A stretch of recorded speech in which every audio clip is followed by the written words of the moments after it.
This is North Pod, a North Melbourne fan podcast, hosted by Jason Hunt.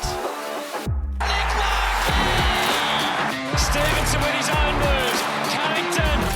North are in front!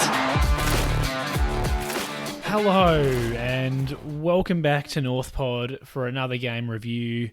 Round 19. We are getting very close to the end of the season now. Only 5 games of footy left for us this year, which, you know, in some ways is good because the losing is about to stop. But, you know, we all love the footy season. We're gluttons for punishment.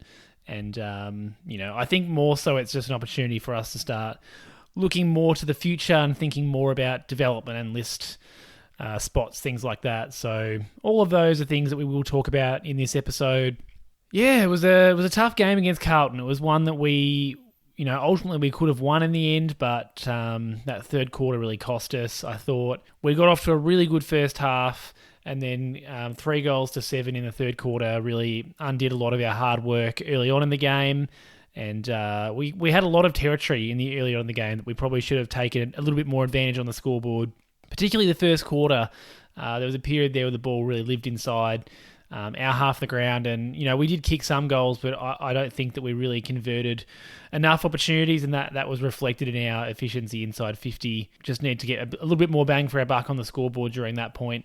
It was interesting to see some team selection structure changes, which I'll talk about in a minute, but bringing back Logue and Chom going forward, some of those choices did work at times. Ultimately, Charlie Curnow was just too dangerous in that forward half, and despite Logue's best efforts, I thought he was the difference inside forward 50 for the Blues. That's the little snapshot of the game, but obviously on the podcast we will talk in a lot more detail about the match, positives and negatives, what I thought the story of the game was. Usual reaction podcast. We'll look at the 5 stars as well. So let's start where I often like to start, at team selection. And as you would expect, after a bad loss, there were some changes.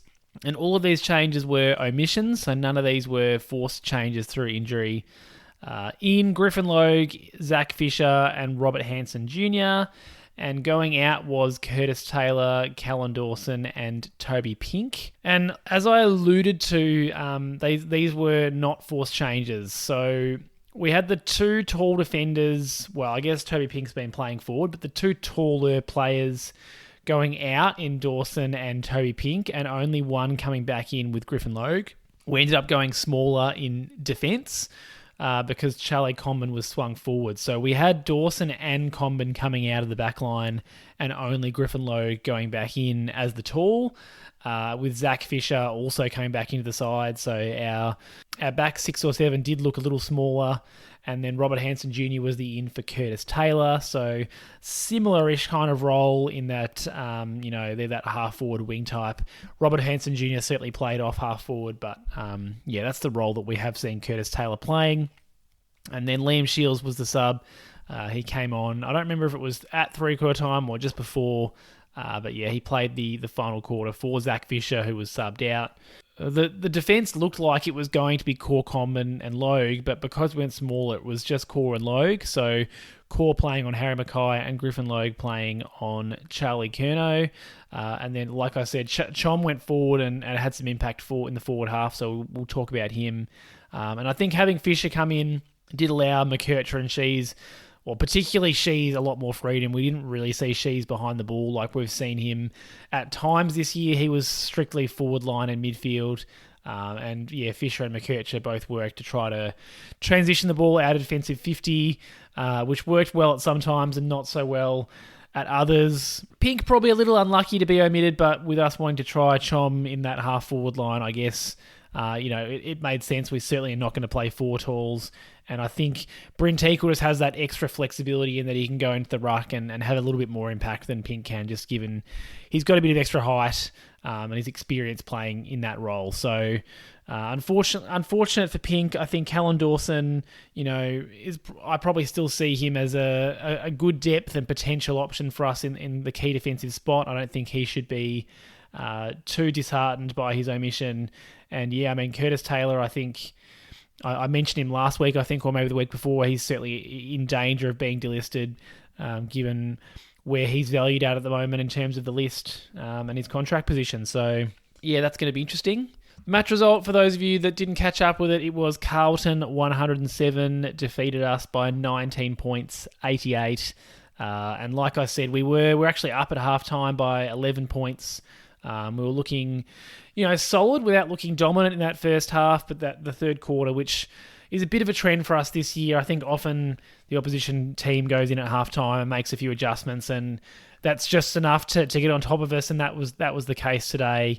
Story of the game, and I thought it was a game where the tools were really the order of the day. De Koning and Xerri were fighting it out in a very physical battle in the middle, where I think at times you could say that either of them were on top, but for me, I thought Xerri really came out on top of that at the end. But yeah, I mean, there were definitely patches where De Koning was getting on top as well, and they were going at it hammer and tongs with a lot of wrestling, a lot of sort of tripping over each other and falling over each other because of the body-on-body stuff that was going on. A lot of free kicks paid for and against each of them. So, there was a lot to unpack in the ruck battle. And then at either end of the ground, there was plenty of service for both of the tools.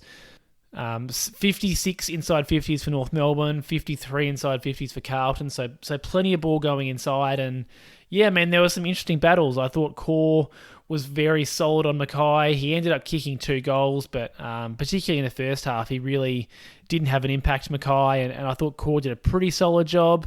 At a significant height disadvantage as well, because Mackay is a big 200cm bloke and Core's in the low 190s. So he did a good job to limit Mackay's impact, and I thought probably won the battle, although Mackay certainly won back a few points in the second half. Wiedering did a pretty good job on Nick Larkey to limit him inside 50. Similar, he kicked 2 goals and probably should have had another 1 or 2, if not for some poor decision making. But I think on points, he'd probably give that to Wiedering, like I gave the win to Core against Mackay. But the big difference maker was Curnow. Like I alluded to earlier, he was just super dangerous anytime the ball was being kicked quickly forwards. And I thought Logan, his first game back, did a great job. Anytime it was a 50-50 chance, he was great. I think he led the ground for spoils. I think he had 11 spoils, so he was great at getting a fist in and putting pressure on Curnow. But if that ball was either coming in super fast because of the Carlton's ball movement, or there were a couple of times where it was just a quick kick forward and Curnow playing in front, it really fell to him. So there was a few that you'd probably say he was lucky, but he just does such a great job of reading where the ball could potentially get to, and that gave him some opportunities. Charlie Comben did his best Charlie Curnow impersonation that second quarter, had a fantastic second quarter, kicked 3 goals, but unfortunately wasn't really able to impact the game besides that quarter. It was a bit of a flash in the pan effort, albeit 3 goals worth. So yeah, it was just a big game for the tools in the rucks and the forwards and the backs. Just an interesting, I guess, watch for us, because the key position stocks has been an issue for us. It's still going to be an issue for us. We've got to figure out where some of these players' best position is and how long-term we see some of them. We know that Xerri is our ruckman for a while now. We know that Larkey is really in his prime. But beyond that, I think there's a lot of decisions to make in terms of whether Chom is a back or a forward, how long we're comfortable with players like Aidan Court and Griffith Logue being, absolute starters in the side, and to what extent we're going to see the long-term impacts of players like Callan Dawson and Toby Pink, Brent Teakle, like how long we expect them to be on the list and whether or not they're long-term prospects. And I thought this was a great game for us to see a bit. I mean, Charlie Comben, we saw in a new role.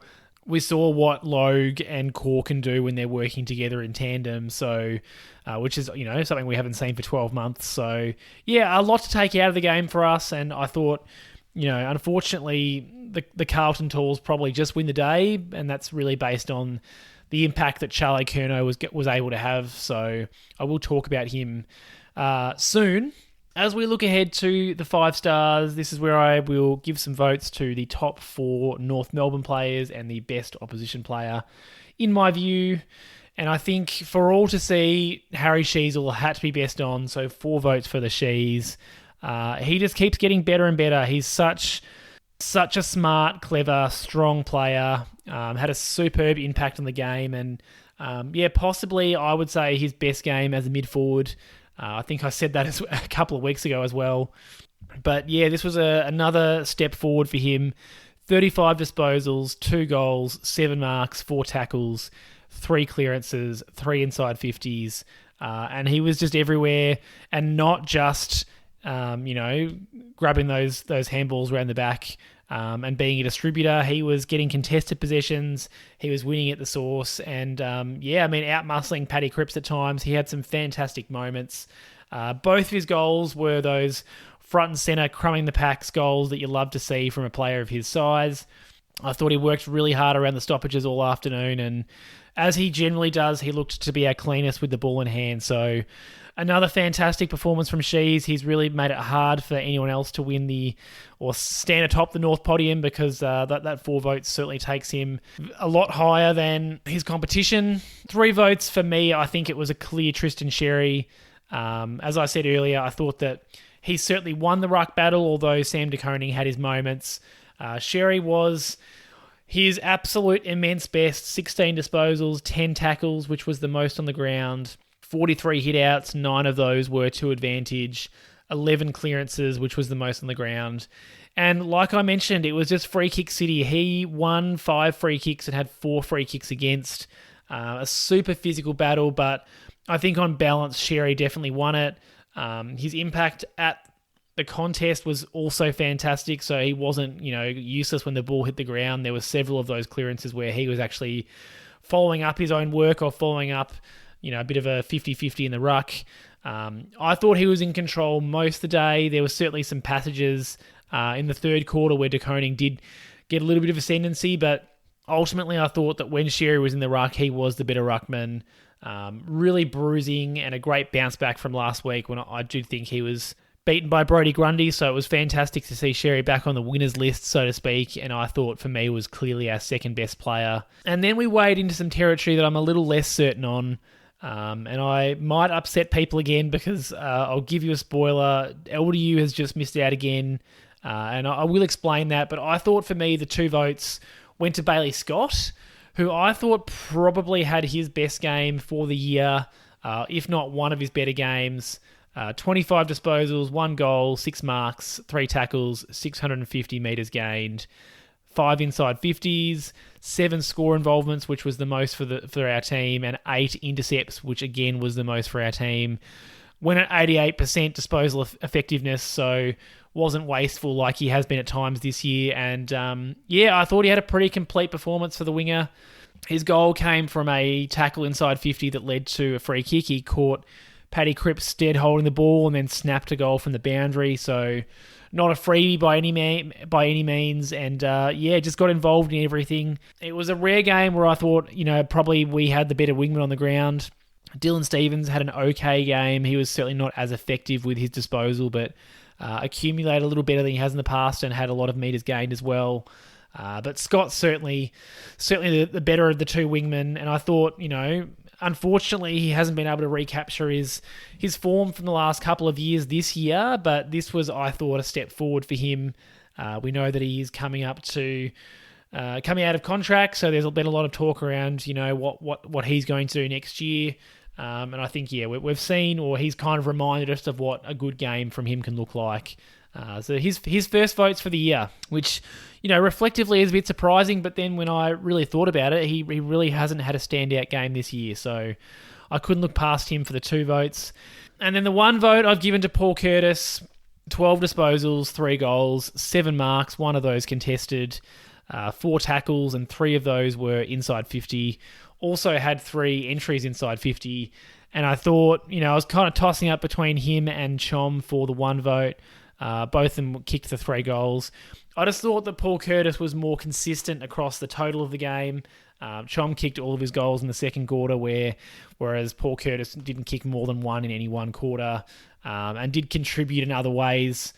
He certainly did make a couple of mistakes. Paul Curtis didn't have a perfect game, but was also had a hand in one of our last quarter goals with a fantastic handball to dangerous space. So I just thought, I was tossing up between the 2, and Paul Curtis. I think it's, you've got to reward consistency across the game, which is what I thought I saw from Paul, and I love the fact that he was tackling inside 50 as well for Oily Paul. So 1 vote for him. And then in terms of those that were a little unlucky, LDU certainly is unlucky, but I just thought that he had a game of bursts. In the third quarter when Carlton was getting some ascendancy, he was one of the reasons that we got some back. He had some great clearance work in the third quarter. I think he ended up with 9 clearances for the day. And for me, he was just a little patchy. Similar to Chom, he sort of missed out because I didn't think he was consistent across the game. But absolutely, he could have been worthy of 1 or 2 votes. I've mentioned Chom had a great second quarter, but probably needs to do a little bit more across the other aspects of the game because he went a little bit missing beyond that. Dylan Stevens had a good game by his standards, but did turn the ball over a little bit and probably could have been a bit harder at the contest a couple of times. And then Archer and Core were both solid defensively, probably not stand out enough. Well, they weren't stand out enough to get in the votes, but again, on a different day, you probably could have seen, particularly Archer. I thought he was intercepting really well, kind of stepped into a similar role that we've seen Charlie Comben playing. He did seem to be floating around trying to be the third man up in contests, which did suit him quite well. He was jumping for a lot of marks, and he did scuff a couple, but also took some great marks. So all of those I could probably consider a little unlucky not to get the 1 vote, but there are only 4 voting positions up for grabs. And then for Carlton, it was down to Curnow or Cripps, which, is a little obvious because they're probably their 2 best players. I thought Curnow, just because of his opportunistic nature, for me, got the votes. 15 disposals, 4 goals, 2, 9 marks, 1 of them contested. And, he got a couple of cheapies late, but like I said, he just found himself playing in front all day and sort of read the ball, but when it was kicked quickly from a stoppage situation really well. Was often received a couple of good kicks that really led him to the ball as well, but you've got to play in front for that to happen. So I thought he was probably the difference maker because every time it was kicked towards him, he either looked like scoring or giving it to someone who would score. Griffin Logue did, I think, a fantastic job. He wasn't bad at all, but Curnow is just so hard to stop under those conditions where the ball's coming in under not a lot of pressure or pretty quick. Cripps, like I said, was also fantastic. 29 disposals, 9 clearances, 7 tackles. Just does what he does all day, and absolutely also could have been Judge Carlton's best. But I think Curnow's 4 goals did it for me. And then in terms of what that looks like for the North Podium at this point with 5 matches to go, Harry Sheezel out in the lead on 34 votes. LDU in second place on 29, Tristan Xerri on 27. That is a clear top 3. Not only those 3 can win it from here. Cam Zerha 11, Tommy Powell and Charlie Comben 10, and Wardlaw and McKercher on 9. So that's what the North Podium standings look like. Sheezel certainly in the box seat, but Xerri and LDU could catch him in the next 5 games. Of course, 20 is the maximum anyone could get over the next 5 games, so Zerha could only finish as high as second, going from 11 to 31 potentially. It's Sheezel's to lose at the moment, but there are still 5 games to go. Right about now, I'd like to remind everyone to please share out the podcast with all the North Melbourne fans that you know, any friends and family. Help me get the word out there. Please do also subscribe on your chosen podcast service and leave me a review if you can, particularly on Apple or Spotify. It really helps other people to see the podcast. And get involved on my social media, primarily Twitter and Instagram, but there is a Facebook and a TikTok and a YouTube as well. At NorthPod Show is where you can find me on those places. And if you are interested in supporting the show anymore, I also do have a Buy Me a Coffee link. You can find that in the show notes or at buymeacoffee.com/NorthPodShow. It's just another way to support me and support the show, and I really appreciate everyone's support. So a big thank you as always. It is positives and negatives time, and we will start with the negatives. Regular listeners would know that's where I'm best, that's where I thrive, so let's have a look at them. The obvious one to come out of the game was the speed of the game. Really, it often resulted in some clangers that really hurt our momentum at times and really cost us on the scoreboard. There's a combination here of clangers that were as a result of the speed or clangers that were a result of a bit of bad luck or just things that happened as a result of the pressure that Carlton was putting on. And unfortunately, all of these things add up, and if none of them happen, we win the game. that's unrealistic. You're always going to have a couple of things like this happen, but it's about minimisation for the future. So there was early on a moment where it was in the first quarter. It was Lockie Fogarty's running towards goal. LDU's putting on some fantastic pressure and chasing. And it was almost as though LDU was surprised that he actually reached him, because Fogarty did stop, but he didn't really try too hard to avoid the tackle. LDU's tackle just slipped and missed. Gave Fogarty all the time in the world to kick a goal.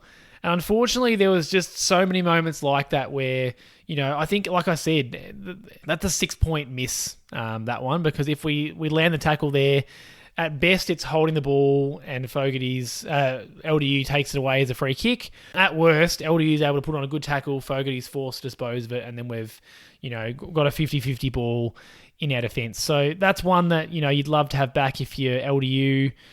Griffin Logue, first game back, missed a 10-metre kick to Jackson Archer, which resulted in a turnover in front of goal, which Carlton punished us on. Same quarter, McKercher slipped when trying to get the game going deep inside 50 and was caught holding the ball by Charlie Curnow. So again, there's another goal that we just absolutely gave up. And, these things happen. He slipped over trying to change direction, but that cost us. So there's 3 goals. And then as the game was getting away from us late, we started making some silly decisions. We got a free kick. I don't remember what for, but it was about 60 metres out. And Jai Simpkin just took an advantage when there absolutely wasn't any and had a horrible kick inside 50 that wasn't there. Similarly, in the last quarter, we're going forward. We've got a chain of handballs going on. And Darcy Tucker fumbled it in the middle of the ground, which resulted in a turnover and really cost us what would have been a fantastic inside 50 moment. And it's just these little things that we need to work on minimising. Unfortunately, several of those are coming from, experienced players. Really, like McKercher's the only one in there that was a young player making those mistakes. I'll give it to Griff because he's a bit rusty, having been out of the senior side for 12 months. But none of those other players should be making those mistakes. And like I said, if you take away all of those, we win the game. And we win it in a close one. And this is all hypothetical, of course, because you can't just take moments out of games and then leave the rest of the game as they are. But I mean, I guess the positive is, if we want to look at it that way, there are games in the past where we've had so many mistakes like that and it hasn't really mattered because we've been so far behind that it actually doesn't really impact the scoreboard or the game result that much. Whereas, you lose by 19 points, some of those small things really do add up. So yeah, just... I've been banging on about it for the last, however long I've had this podcast at this point, probably 60-odd episodes. We've got to minimise those mistakes. Similarly, the second negative, our efficiency inside 50 was an issue, and it is something that's been an issue at various times across the year. Our efficiency inside 50 was 37.5%, so 18 scores from 56 entries. We did have 3 more inside 50s than Carlton. Yeah, some of our effectiveness, a lot of our effectiveness once we got the ball there was left wanting. Our accuracy flattered us a little. Because we kicked so accurately, it did mean that we were closer than potentially we deserved based on the way that we were entering 50 and how we were spending it when we got there. I mean, I could add to the mistakes that I was referring to earlier. Larkey took a mark inside 50. His momentum was taking him towards goal, but he definitely then tried to play on and then either wanted to stop or slipped over. Regardless, he'd played on and he got caught holding the ball, which again, you could add to that list that I had earlier. But that's a great example of we've done the hard yards, we've got the mark inside 50 and unfortunately we threw it away. The stats would say, except for getting the score on the board, we played better. We had more marks inside 50, 12 to 11. We had more tackles inside 50, 13 to 9. Like I said, we had more entries, but we were just unable to convert these chances to scores often enough. And I think what hurt more was during the second half, Carlton's best chances came from our inability to finish off our work. We'd go inside 50, inevitably turn it over, and they would take it straight up the other end and move the ball pretty quickly to give themselves a chance to score, which more often than not they did, unfortunately. So I think it's a bit of a watch for us. I know that we have some fantastic contested players in the midfield and we've got some bulls, but too many of our mids are pretty unreliable kicks inside 50. LDU I don't trust. Simpkin I definitely don't trust. Wardlaw I definitely don't trust. Stevens, I think I'm at a point now where I don't trust kicking inside 50. And there's 4 of our players that play through the middle part of the ground that, are likely to be kicking it inside 50 multiple times in a game. Simpkin is what he is as a player. I don't know that LDU is going to change much either, but I do hope that Wardlaw and Stevens, potentially we could sharpen them up a little bit. I don't think either of them are ever going to be Errol Goulden types that are delivering it on a platter inside 50. But some improvement would be great because, Simpkin, I mentioned him earlier, had a couple of shockers. Wardlaw had a shocker. Stevens turned it over for fun. And LDU wasn't horrible today, but I would say in general, I don't love him kicking it inside 50. He does often overkick it, I think. He's a penetrating kick, but not necessarily an accurate 30-metre bullet pass kick. Paul Curtis is who I'd love to see kick it inside 50 more, but then you can't kick it to Paul Curtis because he can't kick it to himself. Much like Harry Sheezel, it's one of those ones where maybe you'd love to have 2 of him, one to play in the middle so that he can kick it to himself. He's a beautiful kick inside 50, Paul Curtis. But unfortunately, if he's kicking it in, he also can't be marking it. And he had a pretty good day marking it inside 50. So I'd much prefer him in there. But I just think we've got to make some decisions or sharpen up our kicks inside 50 because an effectiveness rate of 37.5% in terms of converting to a score is not going to get it done. And it didn't in this game. That's why one of the reasons that we ended up losing. And the final negative in terms of the match itself, I sort of alluded to it earlier, but that third quarter fade out, we set ourselves up with an 11-point lead at halftime and then gave up 6 goals in a row. I think we did kick one and there was a barrage after that. It wasn't one of our worst collapses of the year, but you would still like to see us halt that momentum earlier. And I think I alluded to it earlier, but during that part of the game, De Koning got a little bit of ascendancy in the ruck, and then Cripps was just leading those Carlton mids to dominate the contest for a large enough period that Carlton was able to put on 6 goals. And as has been the case for a lot of the year, it just took a little bit too long for our mids to adjust. Eventually, I thought LDU lifted and, this led to a couple of steadiers to Paul Curtis and Nick Larkey, but the damage was done already. We'd gotten significantly behind. I think, again, to put a positive spin on it, it is growth. Earlier in the year, that's probably an 8 or 9 goal streak because we certainly saw streaks like that. I think of the Fremantle game. I think of the Collingwood game a little more recently where, the opposition, we've allowed the opposition to go on a really long streak of goals. 6 is still too long.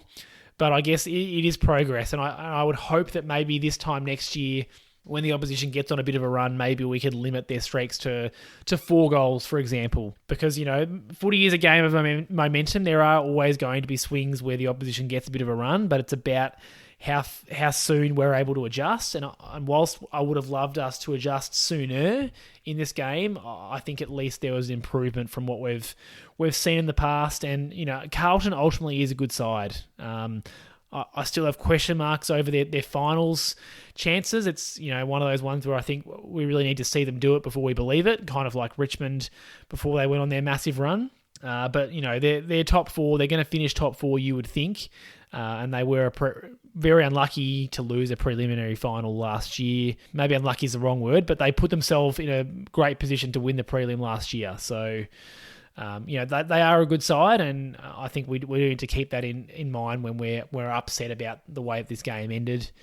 And then the last negative element that I wanted to talk about, I did go to the game, 4:40 on a Sunday evening is not my favourite time slot. And it was a pretty decent crowd. I mean, Carlton's a big side, they're in form, so I get it. It was a massive Carlton crowd, not a lot of North Melbourne fans there. And what I'm about to say is not specific to Carlton fans. I'm sure that there'd be some people on social media that want to make it out to be the case. I just think it's a societal thing.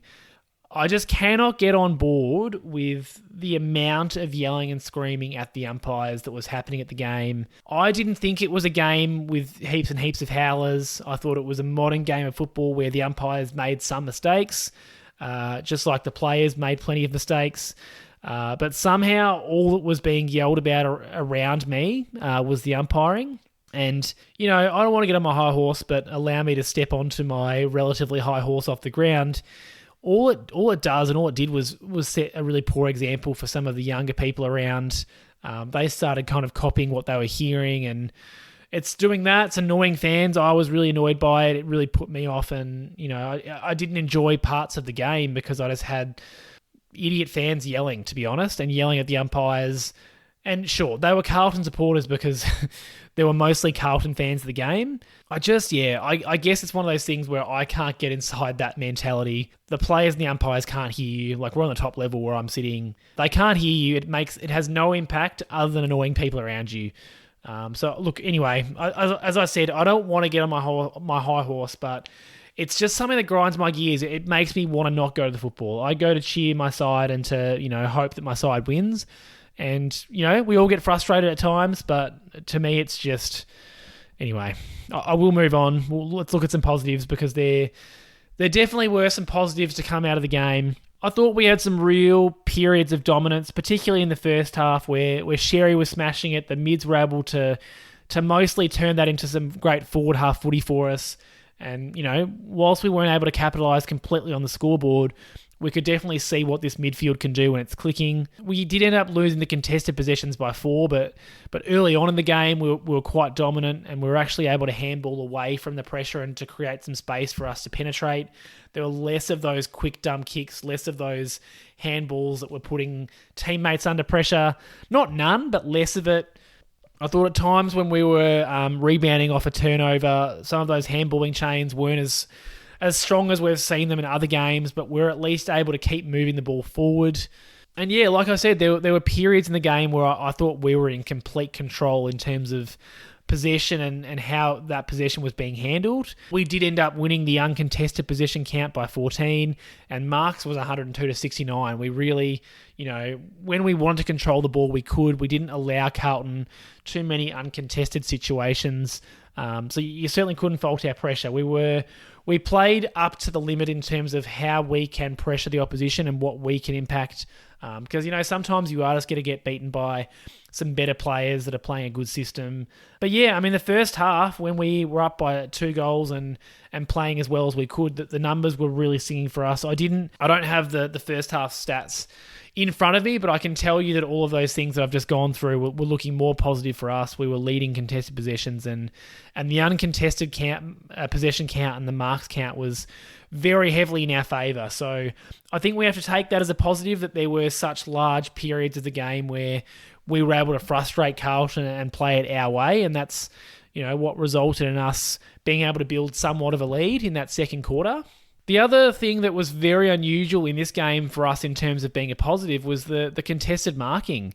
A massive win. It's something that we have never really been good at for the past couple of years. We've lacked those taller players that can mark it. We know that Xerri's not a marking ruckman necessarily. He's not going to clunk 2 or 3 contested marks a game. But yeah, it was a game where we were able to clunk a few. It was 16 contested marks to 6, so a massive win for us. We had twice as many as we normally have in a game. We average, I think, 8.2. So Larkey had 3, Logue, Ford, Chom, and Archer all had 2, and then there were a couple that had singles. And it was just, it was forward, it was back, it was on the wing. We were able to take some of those grabs on the wing that helped us to transition it, and we were also able to take a couple of good grabs intercepting in defence. Larkey and Chom and Ford were able to take a couple forward. So yeah, it was great to see us winning that aerial battle. It's not something that we often do, but it did allow us to create some more scoring shots, particularly in quarter 2. And that's all without any contested marks from Xerri. He took a couple of marks, but none of them contested. So fantastic to see that load being shared. Great to see some of the younger players in Ford and Chom and Archer and Teakle and Curtis taking those as well, because, that's obviously some skills that we need to develop. And I think, it gives us hope that players like those ones that I've listed there are going to be, taking more contested marks in the future, because a big part of our game plan is that kick to a contest when we're not able to move the ball quickly. And if you're going to have that as part of your game style, like, who knows if that's the long-term plan, but right now it certainly is. If that's going to be part of our game plan going forward, we are going to have to find some players who can take a contested mark on the wing or at halfback, which is something that we've lacked for most of the year. So I'm not expecting us to take 16 every week, but if we could nudge that average up to 10, take 10 or 12 contested marks, it's obviously going to be a better result for us. So great to see Larkey taking a few. It's not a strength of his. He's definitely a mark on the lead bloke. And great to see some of those interceptors also getting involved. Linking into that, I thought, some of our best moments from the game were from the younger batch of players. I mean, Charlie Comben's second quarter was phenomenal. Kicked 3 goals, like I said, took a couple of his good contested marks, and just, got involved. I thought he had a really shaky moment early in that second quarter, had a bit of a shoddy kick that got turned over at half-back. But from that point to half-time, he was phenomenal, and really showed what he could potentially be as a forward. It's going to be interesting to see if he stays forward for the rest of the year now with Logue back, or if this was a bit of a swing him forward and see what he looks like against a Carlton defence that was a little undersized in the end, because it was a bit of a surprise move, to be honest. I'd be totally happy with seeing what he looks like forward for the rest of the year, and then make a bit of a plan for what we want to do with him next year, whether that's permanent forward, permanent back, or a swingman. Personal preference, I'd love to get him set in a role for a little while, even if he is a swingman later on. I just think it's super important to get really good at one role before you try and become a master of all trades. I think it's the classic, you become a master of none. Archer's intercepting game was fantastic. Like I said, he kind of replaced, I thought, what Chom's been doing for most of the year. His intercepting game was great. He was coming off his man and making some great decisions. Didn't always nail it. Like I said, he did drop a mark or two, but I thought he played a pretty solid game and showed a little bit. Wardlaw had some great moments of strength, had some clangers too, but he was able to set up Robert Hansen Jr. for his first AFL goal, and really hit the contests hard. Paul Curtis had a great game. Like I said, bar a silly turnover, just trying to move the ball forward. He had a really good game, and as a result got 1 vote. Harry Sheezel was best on ground. It's so easy to gloss over that because he's a staple of the side, but he was clearly best on, and only a second-year player. Eddie Ford, who had a really weird game. He definitely should have kicked a goal late, but miskicked it for a behind, and took a couple of really good marks, particularly really high up the ground. He was really playing a wing role almost, given how high up he was getting, and taking some marks in the half-back area. Ended up with 2 points for the game. So unfortunate that he couldn't convert one of those to a goal. That probably would have made for a more positive game, but certainly had his moments. He's a great mark, and I do like his development. I'll talk about him a little bit later. And, by now we know what we're going to get from that middle tier of player like LDU and Larkey and Logue, Simpkin and McDonald and Core. Like, we know what we're getting from that middle group. It's more, what are we getting from the young batch that either excites us for the future or elevates our game plan right now. And I think you can see the growth that we've made from the start of the year. We played Carlton on Good Friday, which was early in the year, and we're a 5-goal better side now than we were then.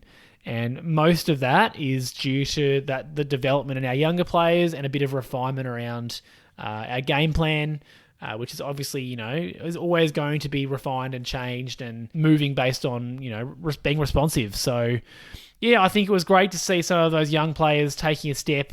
And although most of them weren't able to put together a complete game, they've got those moments where you go, okay, I can see what that player can do, and I can see what they might be able to do for us and for the club for the next, 5 to 10 years, depending on how old they are now. So that's fantastic to see.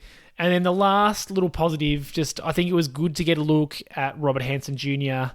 Like I mentioned, kicked his first goal and had a couple of good chases. He put on some good pressure. Ultimately, I wouldn't say it was a great game for him, but showed a little bit, had a couple of good hand passes as well. Just needs to find ways to get a little bit more involved, or have a little bit more impact with the pressure that he's putting on, because whilst he was chasing, he wasn't able to put enough pressure on or lay enough tackles to turn the ball over. So that's what you'd love to see from him. I do hope he gets a couple of games to show what he can do, given we've only got 5 games left for the year, because we will want to see, the rookies is an interesting one. It's hard to keep a rookie on for too long. I'm not sure what the ruling is in terms of him being a mid-season rookie. I imagine it's fine to put him on for a third year and then we'll have to upgrade or delist, because you can't, as far as I know, you can't have someone on the rookie list for more than 3 years. You can delist them and then re-rookie them, I believe, but that's where it gets a little bit muddy. Anyway, I guess we'll talk more about list decisions in the coming weeks, but I certainly do want to get a couple of games to look at Robert Hansen Jr. It's been about a year since we've seen him, so I think it would be worth seeing what he looks like now, given he's spent a lot of time in the VFL developing his game. I think that will do for our match preview, but there is a little bit to talk about in terms of the VFL and some other news from the week. So we'll whip through that. The VFL was played on Saturday. It was an early Saturday game, super wet and cold at Arden Street, and unfortunately we lost to the Box Hill Hawks 46-60. As you'd expect with that scoreline, it was pretty dour and close all game, so not much in it in the end. And several performers that you go, okay, I wonder if they're going to get some time in the last 5 games of the year. Slevo had 30 touches, 11 marks and 12 intercepts, so he's really pushing for reselection. I don't know if that's going to happen because we sort of know what he is now and he's not out of contract, so I don't really know if we're going to see him for the rest of the year. I mean, we know what you get from Hugh Greenwood. He had the usual 22, 9 tackles, 11 clearances, getting in and under. We'll feel the same, 22 disposals, 7 tackles, 7 clearances. It's going to be interesting to see if he's able to find a spot back in the side in the last 5 weeks, because sure, he played a couple of games there as the tagger, but hasn't been cited for the last couple. Lazaro was okay. Drury kicked 3 goals, so potentially he's someone that might replace Robert Hansen Jr. in a couple of weeks maybe. Finbar Maley was active, 16 disposals, 5 marks, 6 tackles, and 5 hit-outs, although 5 free kicks against is not ideal. Cooper Harvey kicked a goal from his 17 touches. Zane Dersmer only had 7 touches but kicked a goal. Biggie played a bit of a different role on the wing and had 11 touches. Both the Dawsons played, Will and Callan. Riley Hardiman played. So there's a bit there. There was also some quiet games from Bergman and Curtis Taylor, Geordie Payne. So there's still plenty in the VFL that potentially could come in the last couple of weeks. But probably those ones I was listing at the start, Willfield, Drury, Dersmer, maybe Will Dawson, they're probably the ones that are more likely we're more likely to see in the last month or so. But also, who knows? I mean, sometimes some weird selection decisions are thrown up in the last month or so. So, look, I don't really know what's going to happen, but I'll talk a little bit about what I'd like to see next week. I assume that Toby Pink didn't play because he was the non-playing emergency. I don't know that to be certain, but I'm fairly sure that's why he didn't play. In terms of other news, speaking of Toby Pink, because he's played however many games he's played, he's activated a clause in his contract, so he is contracted for next year, which is great for him. It's just the 1 year added on to this year, so I think he's a great player to have around. He's not a super young player. I think he might be 24 or 25. He spent some time on an AFL list. He's spent some time at Sandful and VFL level. And whilst I kind of think that we know what he is, you never know in terms of depth. He might be a super helpful depth player in the future as well. So great to keep him on for another year. Eddie Ford received a 1-year contract extension, which puts him through the end of next year. It's an interesting one because I think, it does speak to the fact that we're not completely sold on him yet. We haven't given him a 2 or 3 year contract. It's just the one. And I don't mind it, to be honest. I think it keeps him hungry. I personally have not seen enough from him that I go, yes, he is a locked-in player. He's certainly one that I think would be better in a better side, but we have so many of those players. I mean, Cam Zerhar's the same. I think he'd be better in a better side. So at a certain point, you just have to have those players contributing to make it a better side. And I don't know if that's something that Eddie Ford can do. So I'm happy to keep him around, certainly. I don't want to lose Eddie Ford, but I'm also happy that we didn't completely sell out and give him a super long contract, because I don't think he's earned that yet. I think he's earned the right to stay on the list. But there's so much competition for spots in that medium forward line role that I do think we've got to keep our options open. Zane Dersmer is obviously a new draft pick in that area. He's not going anywhere. Cooper Harvey is one that we've got to make a decision about. Blake Drury's one that we've got to make a decision about. Paul Curtis is in that role currently. Robert Hansen Jr. We do have a lot of those types. So I'm not surprised that we didn't give him a longer contract. And then the other bit of news from the week, this is another one that I know some people are up in arms about. So I will try to surmise my thoughts and my understanding of what has happened so far. The Next Generation Academy, or the NGA system, is one where teams kind of invest in the junior development of some players and have some zones allocated to them to do that. And then as a result of that, in theory, have preference or priority for them at the draft. When Jamara Ugle-Hagan was drafted by the Dogs, the rules were changed because, there was a lot of uproar around the fact that he went at number 1 because he was bidded on, and the Dogs then matched that bid and were able to snag him at pick 1. As a result of that, and there's really no disputing it, as a result of that, the AFL changed the rules so that the clubs could not match a bid in the top 40 picks. So unless the player was, the player kind of had to fall into a bracket where they're not a superstar, but they're a player that's worth picking up, and that was perfect because you were able to match a bid at, if someone wanted to grab him at 42, you could match that bid. It seems as though, or the AFL has said to clubs that they would like to drop that requirement and go back to it being a free-for-all so that anyone in your academy, you can match a bid at any time.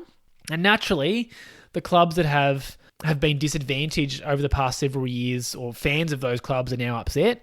It hasn't been officially pushed through yet, is my understanding. The clubs have to okay it.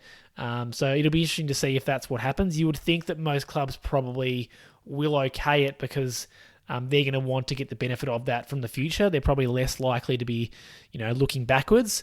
But it is hard not to go, what's the decision making here? Why have we made this choice? Because we've reacted to the Jamara Ugle-Hagan situation. We're now 3 or 4 years down the path, and we're reacting again to just reverse it. It doesn't make a lot of sense to me, at least, but I'm also not going to, burn down AFL House about it. I just think we've got to move on if that's the decision that's made. Riley Sanders is the example for us that we would have had access to him last year if the rules were what they're going to allegedly be changed to, because he ended up going at 6 or 7, I think, and we would have been able to match that bid, whereas we were unable to last year. We're not the only club that has suffered from that. Mac Andrew would have ended up at Melbourne, for example, but he went to the Gold Coast. He's another example. So yeah, it's an interesting one. I think it just speaks to the AFL does whatever they want, and you kind of just have to live with that because that's what happens. I don't think there's a lot of point in getting your knickers in a knot about it. They'll just do as they please, and at the end of the day, the clubs just have to deal with it for us. That's my thoughts. Feel free to let me know your thoughts, because I do know there are a lot of angry North Melbourne fans, and I get it.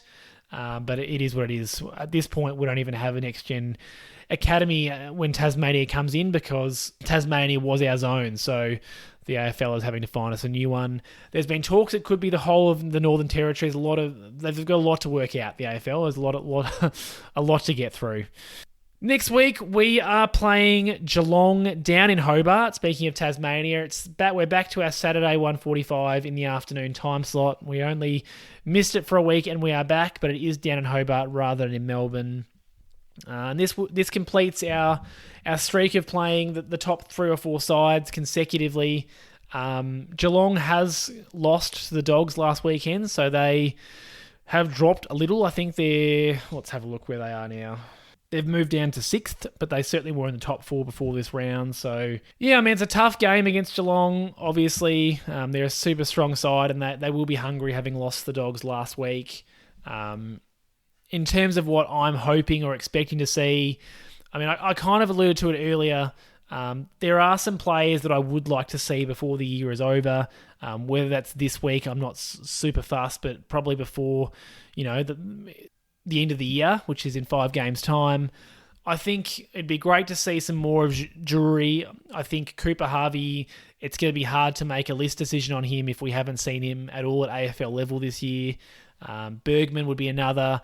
Dersma I could take or leave. I wouldn't mind seeing Dersma against the worst sides where we're going to get a little bit more ball inside 50. So playing him against West Coast or Richmond, I certainly wouldn't mind.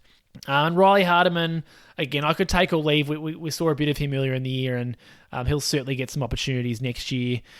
I'm in no hurry to see Finbar Maley or Goad or Biggie or Payne. I just don't.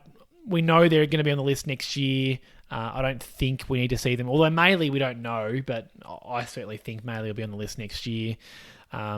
Similar with players like Slevo and Curtis Taylor and Phillips and Lazaro, Callan Dawson, Greenwood Sellers. We kind of know what those players are, and so I'm less inclined to kind of find out about them in the last 5 weeks. Obviously, if we have injuries or we're putting players in for end-of-year surgery and we need one or two of those players to fill a gap, that's different, but I don't necessarily need to be finding room for that kind of player in the side. So I think for me, I wouldn't mind a change like Bergman or Hardiman coming in for a Luke McDonald or a Zach Fisher. I don't know that's going to happen, but I would like to see one of those.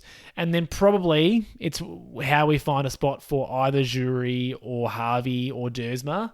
And, the only players that are probably... It's the Robert Hansen Jr. spot. And I definitely don't think that he deserves more than one game. So I'd love to see him for at least one, maybe two more games, and then maybe you get 2 or 3 games into either Xerri or Dersma, or maybe just play Hansen Jr. the whole time. I'm not too sure. The other spot that's a little bit open for a potential swap, I think, is Tommy Powell's spot. He's been pretty quiet the second half of the year. He hasn't been awful, but he's just found it harder to find the footy. So whether or not we see a little bit of Wilfield before the end of the year, maybe that means we see a bit of Lazaro, so we can kind of be a little clearer on what we want to do with him. They're the main young mids that haven't necessarily had much of an opportunity at AFL level this year.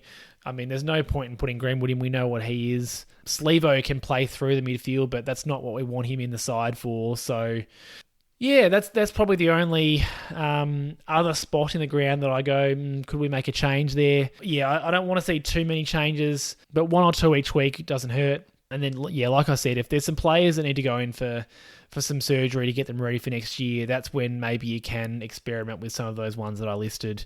Because ultimately, we're coming to the decision point of the year, and we are going to need to make some decisions around who's sticking around. So I do expect to see some of those players that are out of contract either getting nowhere near being selected because we've already made our decision, or potentially being experimented with because we're looking to make a decision on them for next year.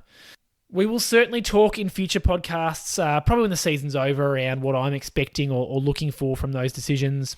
We'll look ahead to the trade period. There's certainly a lot to look forward to, but we do need to get through the rest of July and August before we get to that point. So a little while to go. I do hope everyone has a fantastic week. Hopefully this game against Geelong we're able to be competitive like we were this week against Carlton, and then we get a couple of more competitive games, or games that we stand a bit more of a chance in, which will be good. Yeah, have a fantastic week, and I will touch base with you sometime next weekend. Go North!